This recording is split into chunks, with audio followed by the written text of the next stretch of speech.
Otelo, el Moro de Venecia de William Shakespeare. Para hacer el análisis que me gustaría realizar con todos ustedes, me parece muy importante que al menos hagamos un pequeño repaso por cuál es la trama que hay detrás de Otelo, el Moro de Venecia de William Shakespeare. Bien, aquí lo resumí bastante bien. Tenemos a el protagonista, Otelo, que es un moro, es un árabe, que ha llegado a Venecia y ha logrado convertirse en un general muy respetado, precisamente porque es un gran militar. Bien, entonces hay que entender que Otelo empieza la obra como un hombre con una capacidad impresionante para la guerra. Harold Bloom, en su análisis sobre Otelo, asocia a Otelo con la figura de Ares o de Marte, ¿bien? Que son los dioses de la guerra. Y el antagonista es nada más y nada menos que Yago, que es su alférez. Y la obra empieza con Yago quejándose de que Otelo no lo ha nombrado su teniente, sino que lo ha relegado al puesto de alférez, que es en la jerarquía militar un puesto menor. Y ahí empieza la obra. ¿Bien? Para que se entienda también que no es tanto una reflexión sobre los celos esta obra, sino por el contrario, es una obra que utiliza los celos como mecanismo vía los cuales Yago va a intentar vengarse de Otelo por este resentimiento que le genera el no haber sido elegido como nuevo lugarteniente de Otelo y haber sido rebajado a la condición de alférez. Yago, que es hasta cierto punto el verdadero protagonista de la obra, porque es el que lleva la acción dramática y es el que construye todo el plan, y vamos a hablar bastante de este personaje. Yago decide vengarse de Otelo a través de la construcción de toda una narrativa que envenena la mente de Otelo y le hace creer que su reciente esposa, Desdémona, es infiel. ¿Y le ha sido infiel con quién, según Yago? Con Casio. ¿Y Casio quién es? Bueno, el que fue elegido de teniente, ¿no? Y con eso vamos entendiendo cuál es la trama que va construyendo Yago. Entonces, en términos generales, ¿de qué va la trama? El general Otelo es un moro en Venecia, se casa con Desdémona, a pesar de que había un enorme prejuicio por parte de los venecianos de que un moro se casara con una veneciana. Yago lo envenena con sospechas, lo envenena a nivel psicológico, con sospechas sobre que su reciente esposa está con Casio, que es el nuevo teniente de Otelo, y finalmente empieza a hacer una serie de manipulaciones y tergiversaciones de la realidad para convencer a Otelo de que Desdémona está siendo el infiel y por tanto Otelo decide matarla. Y ese es el núcleo de la tragedia, ¿no?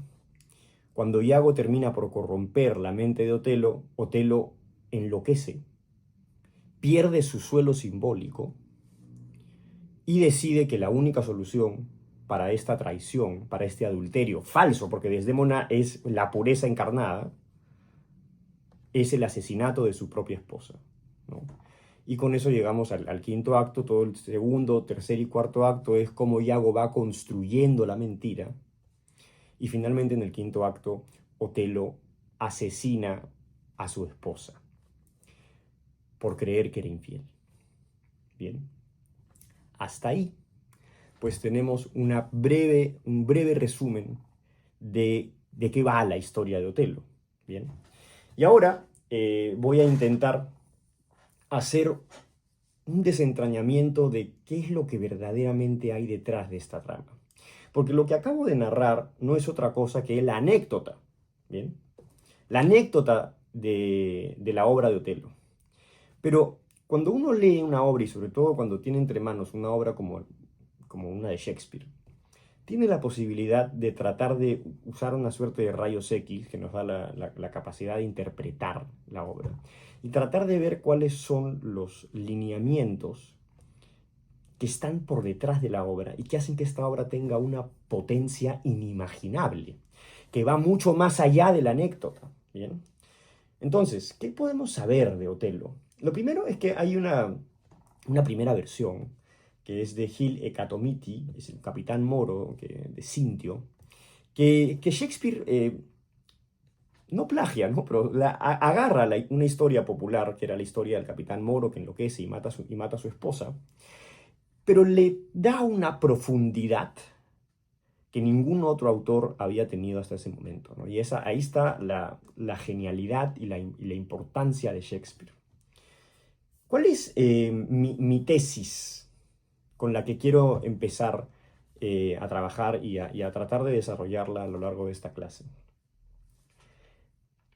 Otelo es una obra que, más que una tragedia de celos, es la tragedia a través de la cual una persona, en este caso Otelo, es desintegrada espiritual y simbólicamente por un demonio solo comparable a Satanás, que es Yago. ¿Bien? Otra manera de verlo es, Otelo es el laboratorio donde se muestra cómo la confianza y la fe de Otelo en sí mismo, en tanto hombre de guerra y en tanto hombre capaz de lograr grandes hazañas y de ser una suerte de imagen de lo que vendría a ser un héroe medieval, de pronto esta confianza y esta fe en sí mismo se ve desmantelada por una técnica implacable del lenguaje y de la capacidad para construir narrativas falsas y tergiversar la realidad en un modo de maestría que no se había visto antes en la literatura y que Shakespeare de alguna manera inaugura, ¿no? Yago es un personaje que, por ejemplo, Harold Bloom lo compara literalmente a Satanás, a la figura del adversario que está en la Biblia. Y no en vano, no en vano. Y no exagera Harold Bloom, no exagera. Y voy a tratar de explicar por qué. Por ejemplo, en los mismos textos de Yago, en su presentación, Yago dice, I'm not what I am. Yo no soy el que soy, ¿no? Que está haciendo una clara referencia a la figura bíblica de cómo se presenta Dios ante Moisés cuando Moisés lo encuentra en la zarza ardiente. Dios, Yahvé, se presenta como yo soy el que soy. Eso es lo que le dice a Moisés cuando Moisés le pregunta ¿quién eres?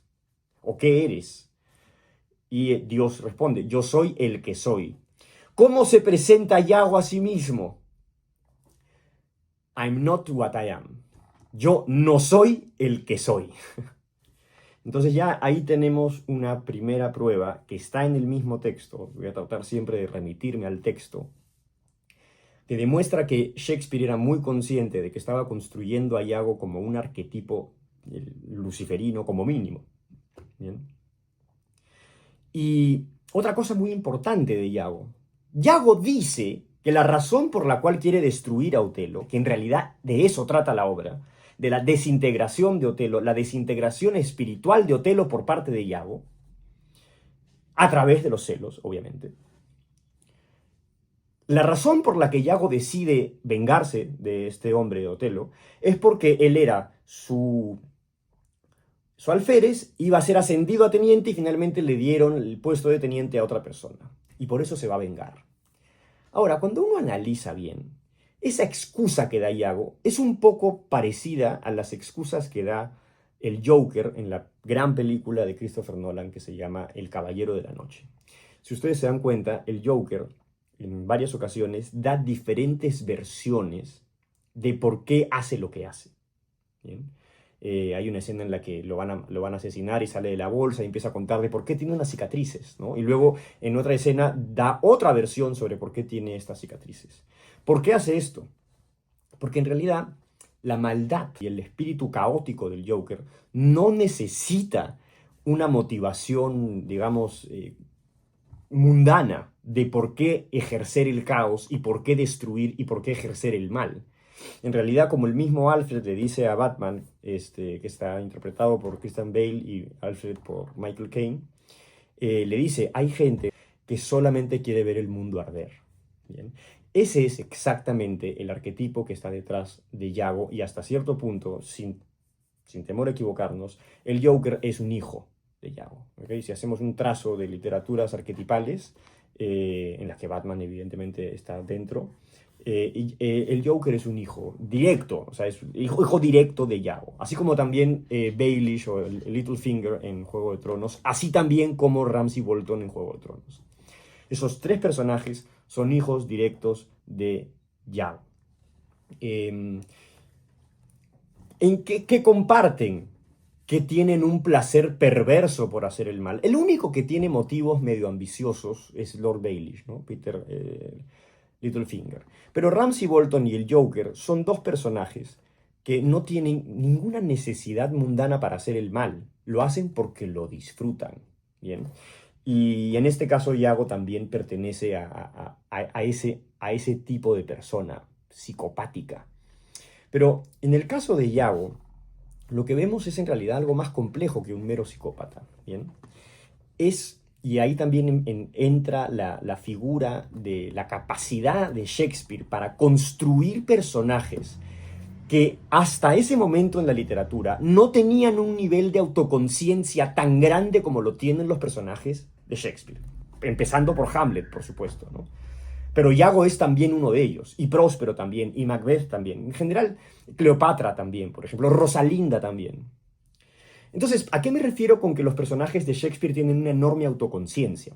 Bueno, si nosotros nos fijamos en cómo funciona la tragedia griega, por ejemplo, con Orestes, o por ejemplo con Electra, o con Antígona, o con Creonte, todas las tragedias griegas, en general, solamente ubiquemos dónde ocurren por lo general.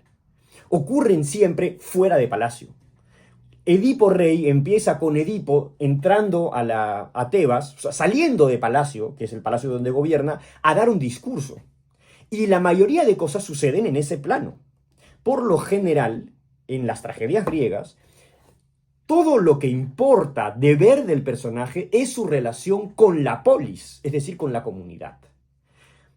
Es decir, en la tragedia griega, lo que le importaba a los dramaturgos y sobre lo que querían poner luz los dramaturgos, Sófocles, Eurípides y Esquilo, que son los tres grandes representantes de la tragedia griega, es sobre la relación del héroe con la polis, no con su mundo interno, no con su autoconciencia.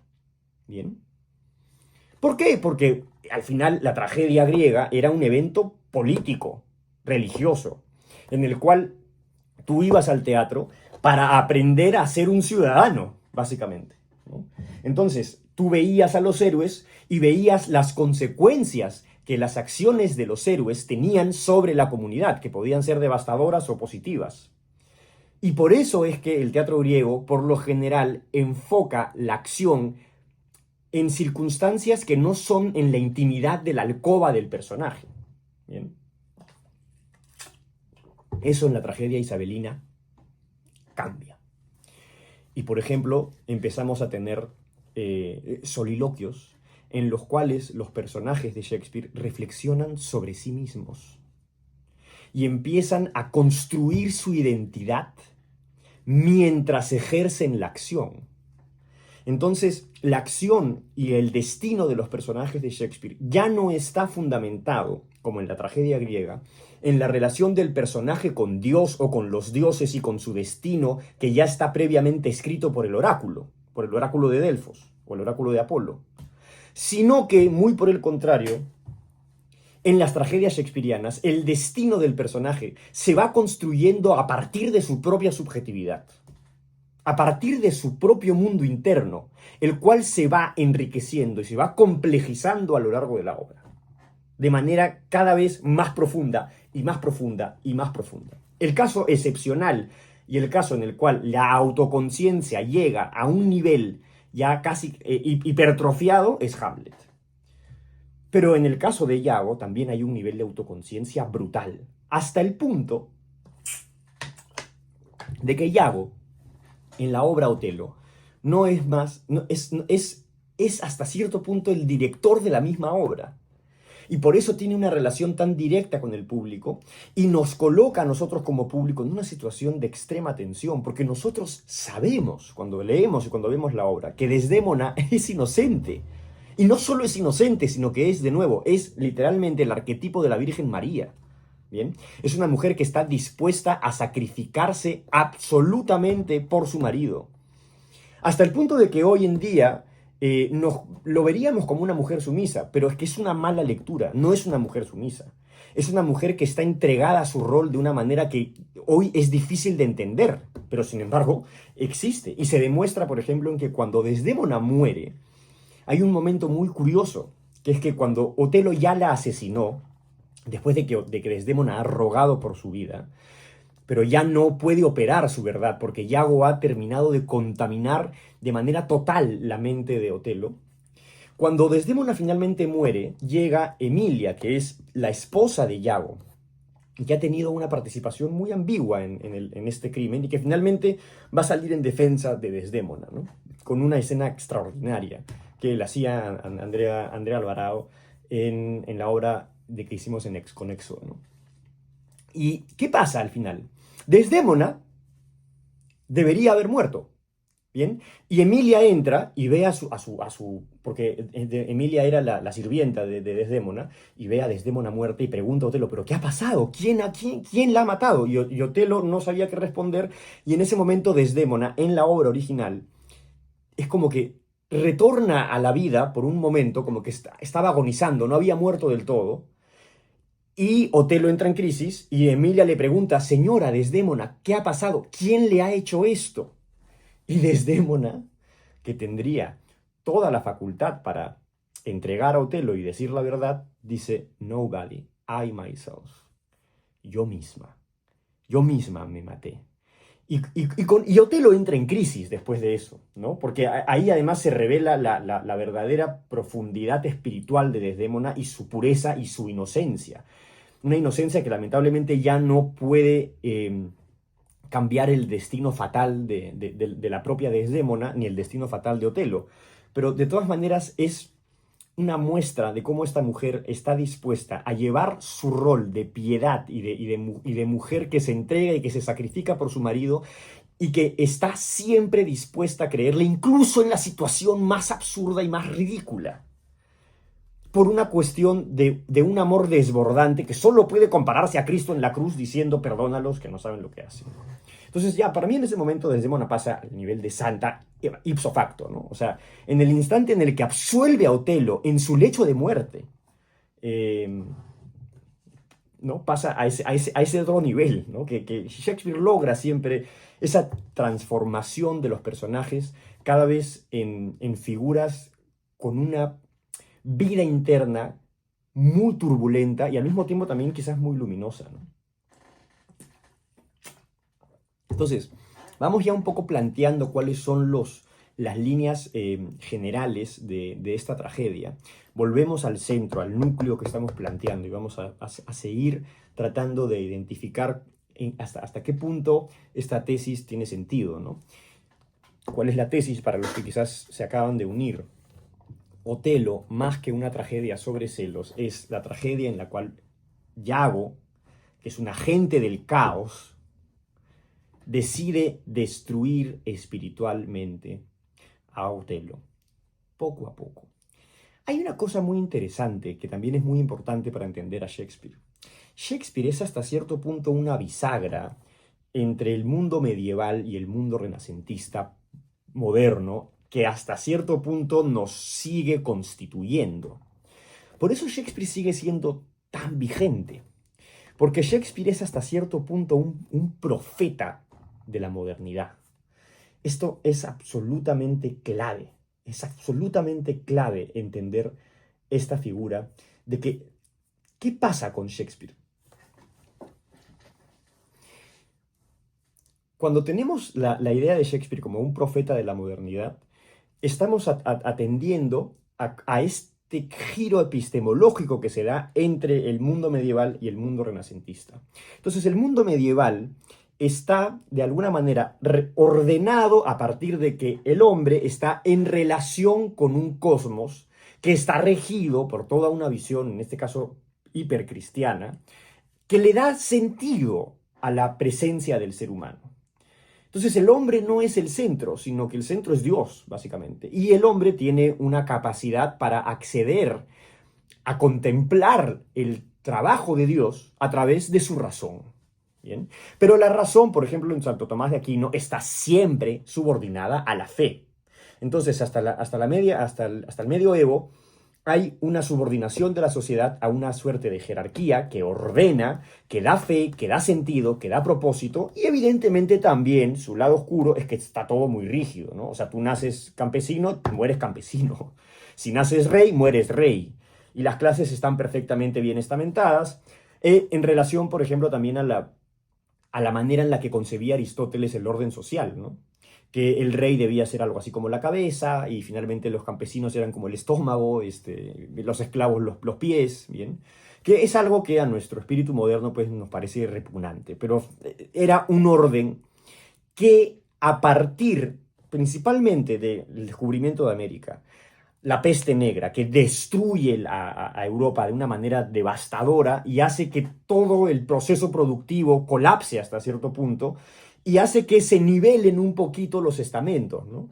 Luego también el descubrimiento de América hace que se pierda un poco la fe en la Iglesia Católica, porque el descubrimiento de América revela que había un continente a la mitad que la Iglesia Católica no tenía la menor idea de que existía, ¿no? Entonces, si no sabían eso, ¿cómo podrían justificar que tienen la autoridad para hablar de Dios y del cosmos, ¿no?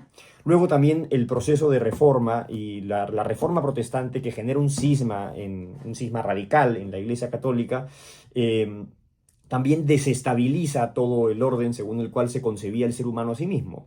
Y finalmente también el repaso y el regreso, la recuperación de textos antiguos como Platón, Aristóteles, la recuperación de la filosofía clásica, de la filosofía griega, de la filosofía romana, es revalorizada en el Renacimiento y ocurre este giro epistemológico en el cual el hombre pasa a ser el centro del universo. Bien. Ya no es Dios el centro del universo, ahora es el hombre. Bien. Y eso es nuevo, ¿no?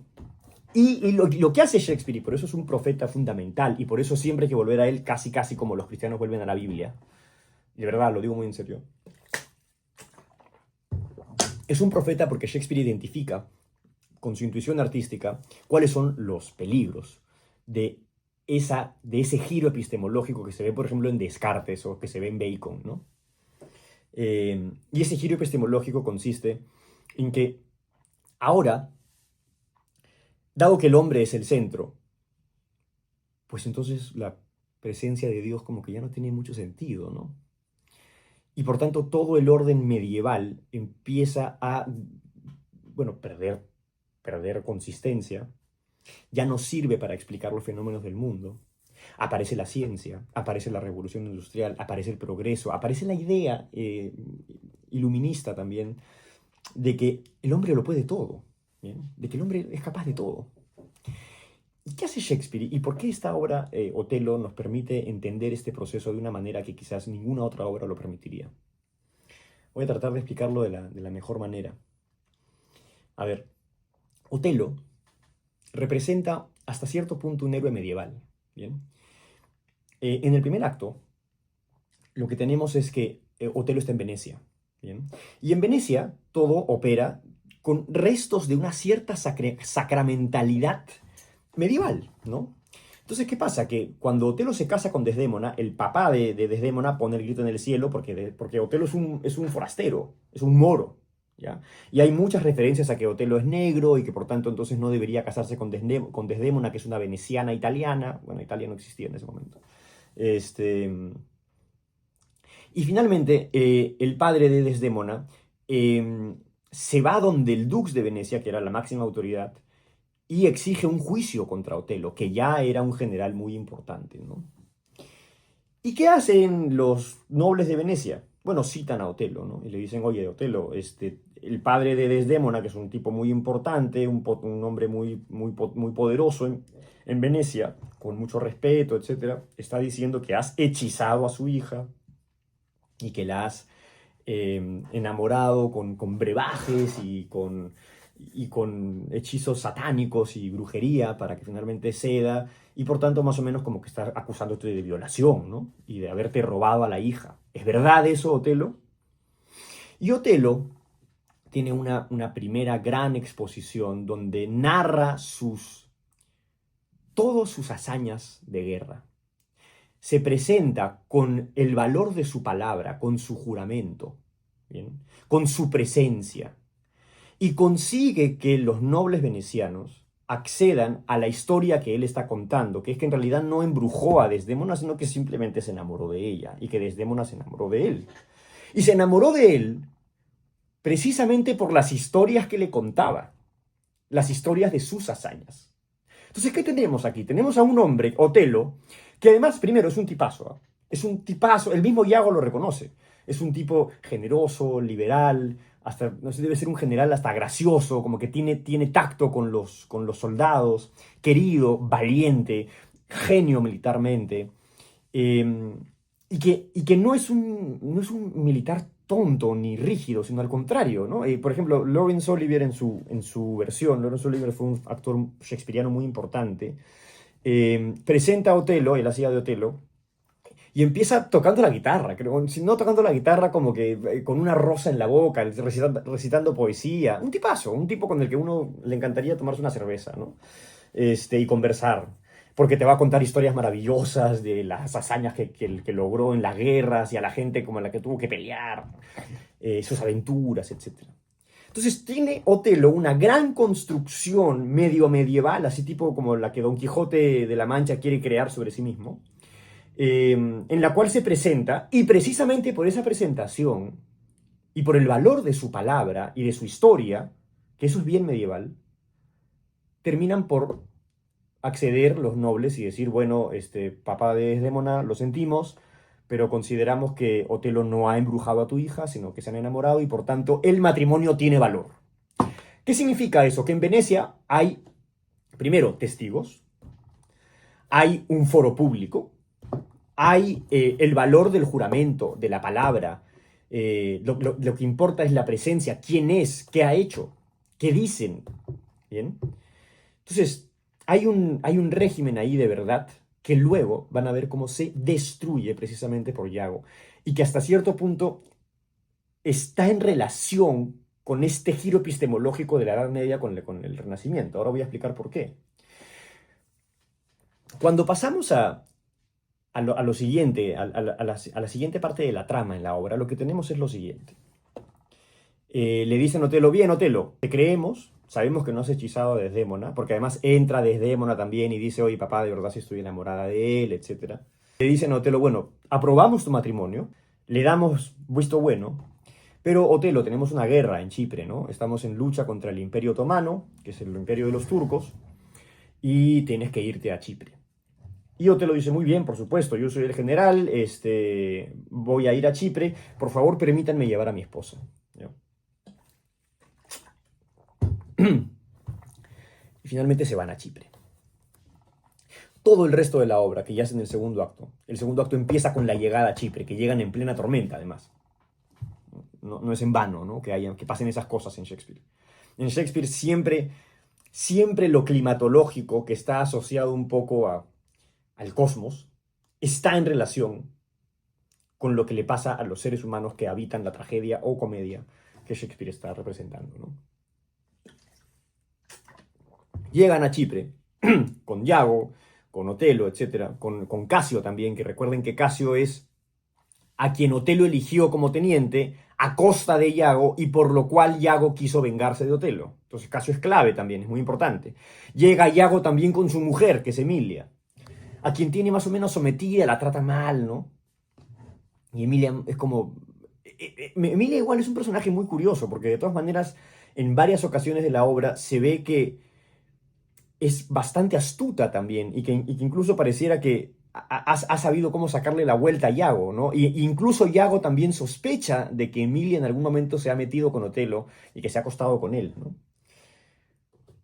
Entonces, cuando llegan a Chipre, es como si todo el mundo de Venecia, donde operaba todo este régimen jurídico, medio medieval, en el sentido de que dependía de la historia que este hombre contaba sobre sí mismo y que la cuenta en esta asamblea de nobles, le creen, le dan validez a su palabra y a su verdad. Y llega a Chipre Y ese mundo de Venecia ya no existe. Ahora está, y Shakespeare siempre hace eso, ¿no? Por ejemplo, en Sueño de una noche de verano, o por ejemplo en As You Like It, que es como, ahorita está en el Británico, por ejemplo, vayan a verla, la obra se llama Como te gusta, está hecha por la compañía de teatro físico y está muy buena. Pero en todo caso, cuando Shakespeare hace que los personajes pasen de la ciudad a un bosque, o en todo caso, en el caso de Otelo, a Chipre, es que hay un cambio de mundo, ¿bien? En el caso del bosque, tanto en El sueño de una noche de verano como en As You Like It, cuando pasan al bosque, las reglas de la civilización quedan en suspenso y los personajes pueden amar un poco más libremente, ¿no? Los personajes cambian de género, se visten, se trasvisten, finalmente logran amarse. Todo eso pasa en el bosque, ¿no? Que es como el terreno de lo dionisiaco, de los duendes, de las hadas, etc. Sin embargo, en la obra Otelo, que es una tragedia, no se van a ningún bosque.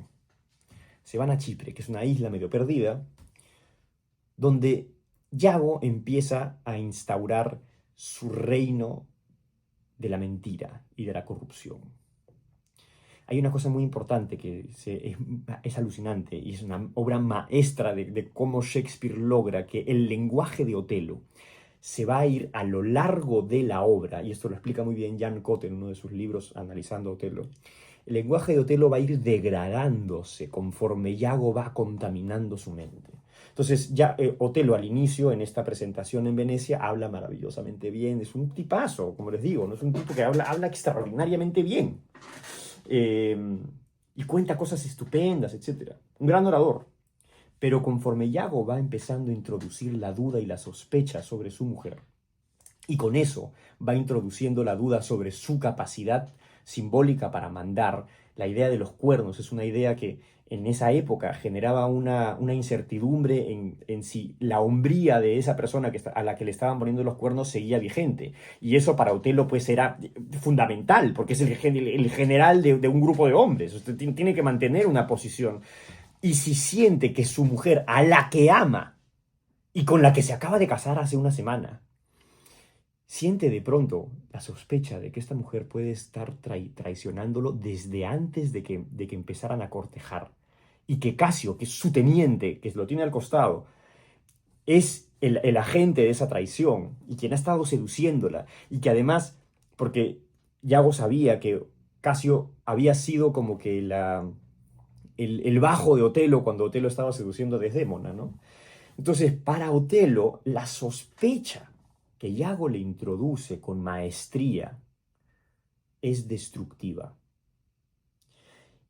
A través de los celos, pero pues han visto que ni siquiera han mencionado los celos a lo largo del análisis. ¿Por qué? Porque los celos son simplemente el mecanismo. Es el mecanismo que gatilla la duda, la sospecha sobre ¿qué?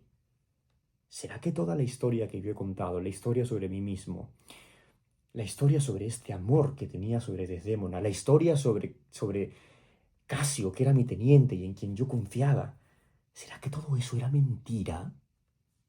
¿Será que todo era una vil farsa que estaban actuando para mí y que yo no soy otra cosa que un gran burlado? Claro, o sea, eso desestabiliza la función simbólica del individuo de tal manera que no hay vuelta atrás, ¿no? Te enloquece, te mata. ¿Sí? Y Yago es magistral en eso. Entonces, ¿por qué empecé con la reflexión sobre el medioevo y el giro epistemológico que pone al hombre como centro del universo en todo lo que vendría a ser la modernidad, de la cual somos hijos? Recuerden que estamos en la postmodernidad. Que Shakespeare con maestría te está haciendo ver a lo largo del arco dramático de Otelo que si el hombre está al centro, no debemos olvidar lo frágil que es, lo frágil que es la identidad humana. Y que, por tanto, quizás no sea tan buena idea poner al hombre al centro, ¿no?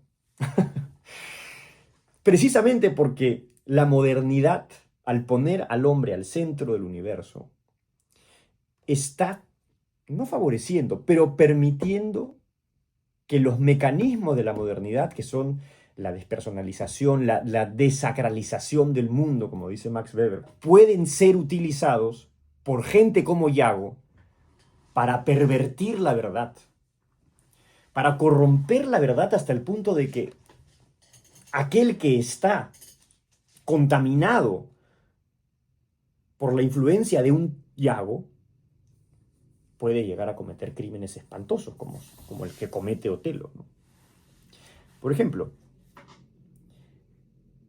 toda la cuestión de las fake news que hay hoy en día, de las noticias falsas, es un claro ejemplo de algo que hace Yago maravillosamente bien, ¿eh? Porque ¿cuál es la ingeniería de Yago? ¿Cómo opera Yago? Yago insinúa, va eligiendo el tiempo perfecto para darte una información tergiversada, descontextualizada, para ir creando en ti una nueva narrativa que se va volviendo poco a poco cada vez más hegemónica. Y cuando finalmente termina por coaptar tu mente y tenerla de rehén, tú, como Otelo, ya no tienes otra opción que creer absolutamente todo lo que te dice Yago. Caes psicológicamente en las redes de Yago. Y eso ocurre en la vida real a menudo, ¿no? Voy a dar algunos ejemplos de izquierda y de derecha, ¿ya? Para ser justos. Por ejemplo, ¿no? La manera, un ejemplo polémico, la manera en la que el gobierno de Netanyahu ha logrado que los propios israelitas consideren que todos los gazatíes son terroristas y que por tanto merecen morir, es evidentemente un ejercicio yágico, ¿bien? En el que están controlando a la población a través de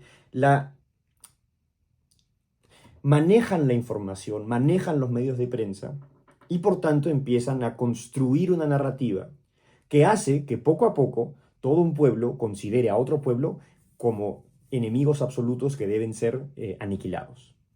¿Bien? Pero por ejemplo, también para tratar de ver que esto no solo opera en, digamos, en una suerte de extrema derecha.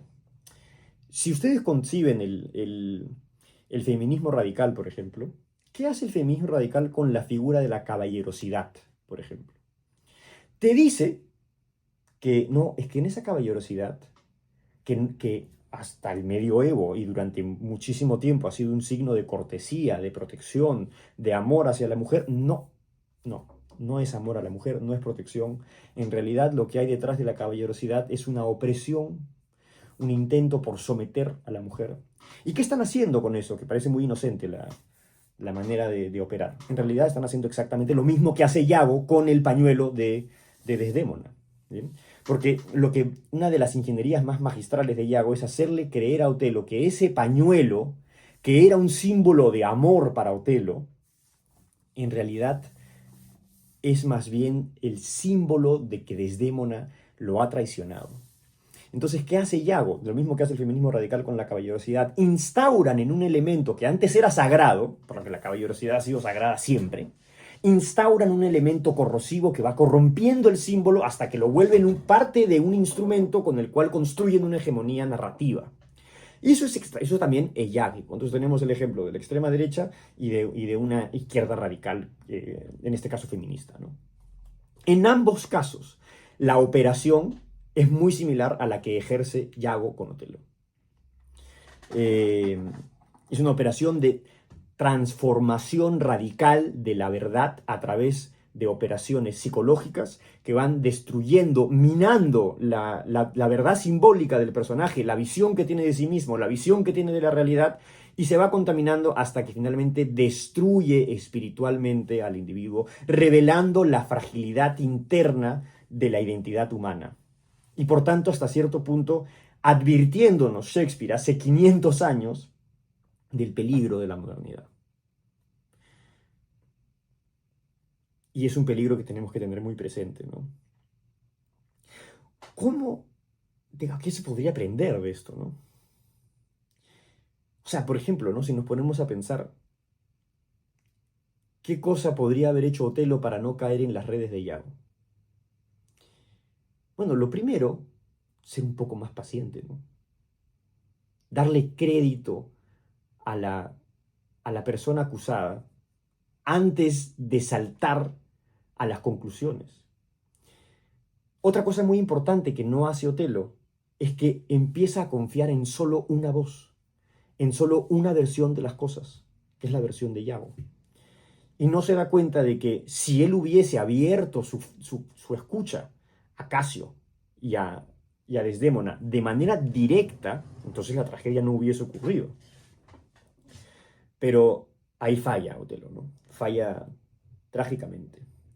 Otra cosa muy importante que le pasa a Otelo es que no es capaz de tolerar la incertidumbre. Es como mi esposa me está siendo infiel, cada vez siento que es más real y en lugar de verdaderamente corroborarlo con ella, de ir a hablarlo, de discutirlo, prefiero simplemente creerle a la persona que me está construyendo esta verdad, cedo y finalmente me convierto en su esclavo, en su esclavo psicológico. Entonces, tenemos ahí una, una buena base de lo que quería comentar hoy día. Creo que hasta cierto punto he logrado explicar más o menos cuál es la importancia de la obra, que, de qué otra manera podemos leerla, en qué sentido también Shakespeare hace este tránsito, es es un eje a través del cual se va construyendo la conciencia de Occidente y se va construyendo la conciencia de nuestra propia modernidad. Y eso hace que esta obra sea extraordinaria, ¿no? Y ahora vamos a pasar a las preguntas. Así que voy a tratar de ir leyendo preguntas. Evidentemente traten de preguntarme cosas sobre Otelo, no sobre algunas cosas de Vuelta al Barrio que ya estoy viendo por ahí, que están preguntando sobre la serie. Tratemos de hablar de Otelo porque un poco de eso ha tratado el en vivo, ¿no?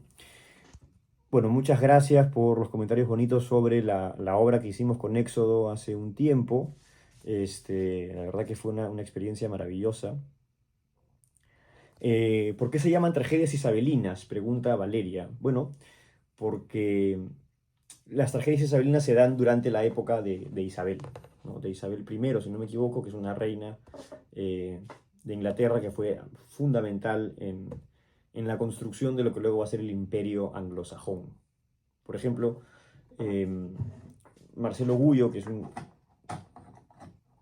analista muy importante, hispanista, hace un análisis siempre fundamental sobre la figura de Isabel, que fue una de las reinas más importantes de Gran Bretaña, ¿no? Y la que de alguna manera logra que Gran Bretaña dé un salto hacia adelante a nivel de producción, industrializa a Gran Bretaña a través de proteccionismo puro y duro durante 200 años, por si acaso, y luego, bueno, es recordada como una reina fundamental, ¿no?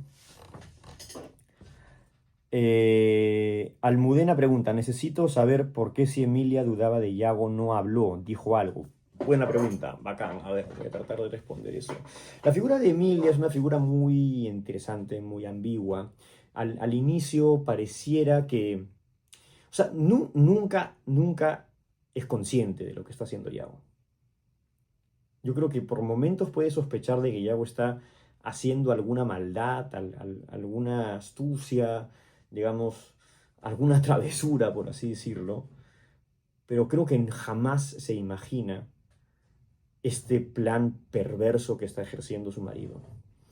Eh, y por tanto, hay como, no, yo no diría que es una cómplice, ni mucho menos, creo que es una mujer que está, digamos, cómoda en una situación, creo que ha aceptado un trato por parte de Yago, ha aceptado su condición sin mayor queja, no tiene una actitud rebelde, más bien pareciera en una escena con Desdémona que Emilia es bastante astuta y sabe moverse como por debajo, pero no llama la atención, es perfil bajo, etc.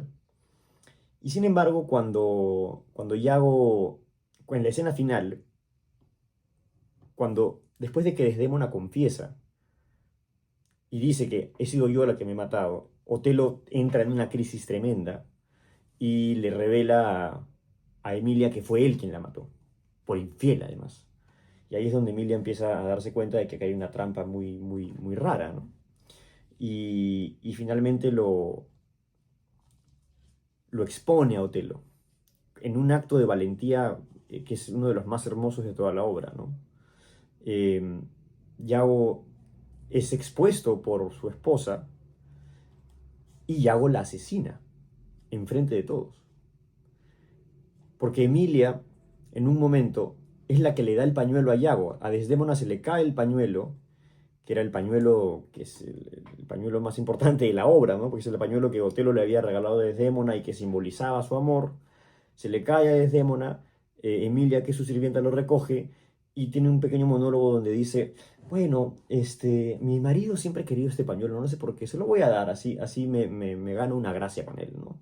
Y se lo da sin tener la menor idea de que Yago está generando este plan. Entonces, cuando ella escucha que, que Otelo menciona el pañuelo, ahí se da cuenta de lo que ha hecho Yago y lo denuncia. Lo denuncia, pero, o sea, con mucha radicalidad, con mucha fuerza, con, con una valentía y casi de mártir.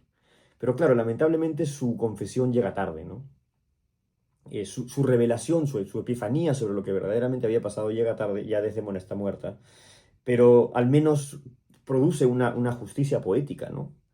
Porque al menos se conoce cuál es el crimen, el malo, digamos, Yago es acusado y con eso la obra termina, ¿no?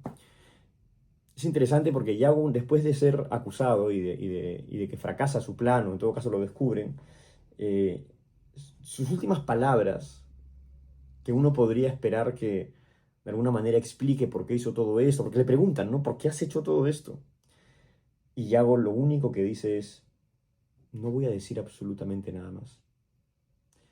Lo único que podrán oír de mí de aquí en adelante es silencio. Lo cual es un final brutal, porque una vez más, no, Shakespeare, como el mismo Joker también, o como el Ramsay Bolton, nos dejan en incertidumbre de por qué estos personajes hacen el mal, por qué ejercen el caos. Y dejan como un espacio muy interesante para reflexionar sobre de dónde viene este deseo suyo por hacer el mal. Y es una reflexión que inquietante. A ver, ¿qué más? ¿Qué más están preguntando? Bueno, ¿ya qué movió a Yago para que se realice estos actos? Como mencioné al inicio, hay unas excusas que da Yago, ¿no? Yago dice que es por una venganza, porque Otelo no le dio su posición de teniente, que él consideraba que merecía, y más bien le dio la posición de alférez, que es una jerarquía menor. Pero en realidad lo que dice Harold Bloom y la mayoría de críticos es que, Coleridge también lo dice, es que, claro, no se justifica, ¿no? O sea, tú puedes estar resentido con alguien y puedes odiar a alguien, pero... Y puedes querer matarlo, ¿sabes? Y quizás, o sea, un criminal mataría a alguien, pero lo que hace Yago no es meramente matar a Otelo. Es que eso sería como compasivo. No, no, Yago lo destruye a nivel espiritual. Contamina su alma y la corrompe y la va destruyendo, la va destilando hasta que finalmente Otelo en su monólogo final va a decir, lo que ven aquí ya no es Otelo, son los restos de Otelo, es el cuerpo de Otelo, pero el alma de Otelo ya murió y por eso simplemente termina de matarse, ¿no? A ver, ¿qué otra pregunta hay por ahí? Yago de cierta forma me hace acordar a Walter White, interesante, interesante. Creo que Walter White mantiene siempre no una bondad, pero al menos un intento por hacer lo correcto. Y creo que se revela los que no han visto Breaking Bad, tápense los oídos, se revela en la actitud que tiene hacia su esposa al final, ¿no? O sea, Walter White está dispuesto a mostrarse ante la policía como un criminal para de ese modo lograr que su esposa no sea culpada y se vea como una víctima frente a las autoridades cuando la esposa sí había sido una cómplice, ¿no? Entonces ahí hay un gesto, un sacrificio que hace Walter White que me hace sentir que no es un Yago, no es un psicópata, es un hombre que bueno, pasa por unas aventuras personales de alto calibre. Evidentemente se sumerge también en una profunda oscuridad, pero creo que no termina de perder un cierto sentido de propósito que se manifiesta al final, ¿no? ¿Cuáles serían los tips o los pasos para, para interpretar a Yago? Bueno, en mi caso, yo por lo general trato de trabajar en el siguiente modo, ¿no? O sea, yo cuando estoy construyendo un personaje, primero que la idea de construir un personaje ya me parece un poco problemática. Yo lo consigo de la siguiente manera. En realidad no es que uno construya un personaje, es que simplemente uno se pone a sí mismo en las circunstancias dadas del personaje. Se pone en los zapatos del personaje. Y a partir de verdaderamente ir interiorizando e ir comprendiendo qué es lo que le pasa al personaje, eh, el propio espíritu del actor empieza a entender lo que verdaderamente significa la acción y la vivencia del personaje. Y en ese momento en el que verdaderamente entiendo qué cosa está haciendo, empiezo a ejecutar las acciones y ahí hay un proceso también de abandono, ¿no? A las acciones que realiza el personaje. Y ahí aparece el personaje, ¿no? Cuando el actor se entrega a la ficción como si fuera real. Ese también es un concepto de Stanislavski, que es el sí mágico. Yo vivo la ficción del personaje como si fuera real. Entonces, claro, en un proceso de Yago, la verdad que es complicado, porque uno tiene que ponerse en una circunstancia dada verdaderamente espantosa, ¿no? Que es, o sea, encontrar un placer por el sufrimiento y por la destrucción y por la desestabilización espiritual del pobre Otelo, ¿no? Almudena pregunta, no logro comprender el papel de Rodrigo, cómo él paga las consecuencias con Casio. Bueno, no hablé mucho de Rodrigo y de Casio porque, claro, son personajes fundamentales, pero de todas maneras no iban un poco en la línea de lo que quería analizar, ¿no? Que era la desintegración espiritual de Otelo. Pero en el caso de Rodrigo, lo que tenemos es una... aquí hice unos apuntes sobre Rodrigo muy interesantes, esto los voy a comentar. Es la antítesis de la tragedia, ¿no? Es el personaje que habita en la comedia del engaño antes de ser arrastrado al drama. Es una herramienta de Iago, ¿no? Y es también una muestra de la banalidad del deseo. O sea, Rodrigo es básicamente un imbécil que realmente le está creyendo constantemente a Iago y que además está persiguiendo a Desdémona principalmente por una cuestión más de lujuria, ¿no? Que de otra cosa. Eh, me está saliendo aquí que el en vivo se va a terminar en 4 minutos. Am, Así que, bueno, por ahí. O sea, es un personaje que es bien curioso porque no deja de ser ridículo incluso cuando muere. A mí no me... No, claro, personalmente a mí ese personaje no me da pena, ¿no? Más bien, constantemente me da la sensación de que es como un... Es un tonto útil. Es un tonto útil al servicio del mal. Y sin darse cuenta está ejerciendo el mal, pero no, en realidad, sí si no se da cuenta es más imbécil aún, porque está planeando estratagemas para matar gente, ¿no? Y va cayendo más en las redes de este demonio llamado Yao. Y bueno, ya tenemos que ir dejando el en vivo, que sí, quería agradecerles muchísimo por estar aquí conmigo. Espero que haya sido de su interés el tema. Solo quería comentarles que en la Vaca Multicolor tenemos ahora abierto un taller sobre Shakespeare que se llama Gimnasio Shakespeariano. Está a la venta todavía. Pueden ingresar a la página de la Vaca. También, si les ha gustado el análisis sobre Shakespeare, vengan a ver Hamlet, Príncipe de la Locura, que va a estrenar ahora vamos a reestrenar, tuvimos una primera temporada muy exitosa, vamos a reestrenar el 4 de octubre. Es una perfo sobre Hamlet, donde de alguna manera también, bueno, ya más teatralmente, voy a fondo con las investigaciones que he venido realizando sobre Shakespeare en los últimos años. Vayan a ver Hamlet, el príncipe de la locura. Vayan también si quieren un coach personalizado. Podemos trabajar a Shakespeare o a cualquier autor que quieran. También en La Vaca tenemos ese taller. Y tenemos entrenamiento psicofísico, que es buenazo, porque verdaderamente se hace un trabajo a fondo, corporal, psíquico, sobre cómo entrar a un estado mental propicio para la creación escénica, ¿no?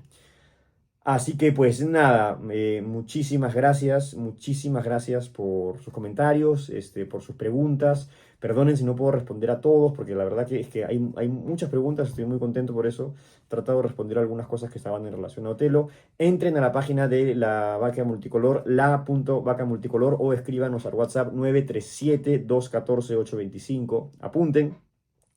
937-214-825, 937-214-825. Escriban al WhatsApp y si ponen que han estado en el en vivo, les vamos a dar un descuentito. Así que un descuento en cualquier cosa que quieran. Así que nada, escriban al 937-214-825. Digan que han estado en el en vivo de Otelo de Shakespeare. Y pues, tendrán ahí un descuento si es que quieren meterse a alguna clase de coach o de gimnasio actoral shakespeariano, o ver la obra Hamlet, Príncipe de la Locura, que es una perfo que estoy realizando y que retomamos el 4 de octubre. Y nada, nos vemos. Muchísimas gracias.